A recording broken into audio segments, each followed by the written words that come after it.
একটি ধাপ মাত্র আমরা অতিক্রম করেছি এবং আমাদের এই জুলাই বিপ্লবের যে ঘোষণাপত্র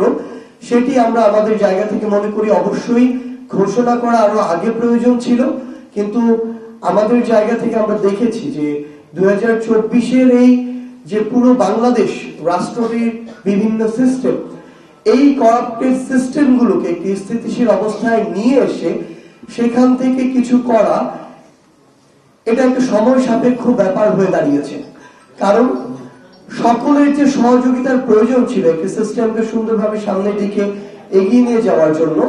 সেই সহযোগিতা এই রাষ্ট্র এই মুহূর্তে এই সিস্টেমের সকলের কাছে থেকে, সম্পৃক্ত যারা রয়েছেন তাদের কাছে থেকে প্রত্যাশা অনুযায়ী পায় না। বিগত যে সিস্টেমগুলো মানুষ আসলে তাদের জায়গা থেকে গ্রহণ করেনি এবং আগামীতে যে সিস্টেমগুলো মানুষ চায় তার মধ্যে পার্থক্যটি তৈরি করবে, এবং আগামীতেও বাংলাদেশের মানুষের দায়িত্ব যারা ভোটের মাধ্যমে গ্রহণ করবে তাদের ক্ষেত্রেও এটি একটি নির্দেশিকা হিসেবে থাকবে যে কোন বিষয়গুলোর প্রেক্ষাপটে এই 24-এর বিপ্লবটি হয়েছে, কোন বিষয়টির প্রেক্ষাপটে এই 24-এর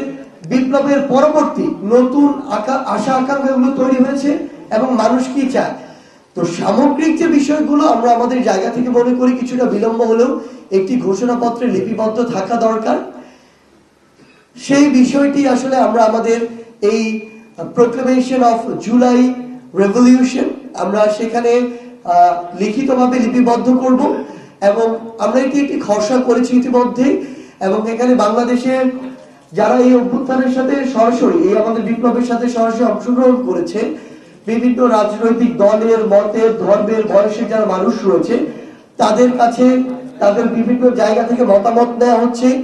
এটি সংশোধন, পরিবর্ধন, পরিমার্জন করা হচ্ছে। এবং আমরা বিশ্বাস করি আমাদের এই বিপ্লব যেমন ফ্যাসিস্ট বিরোধী সকলকে ধারণ করতে পেরেছিল, আমাদের এই ঘোষণাপত্র সকলের আশা আকাঙ্ক্ষাকে ধারণ করতে পারবে।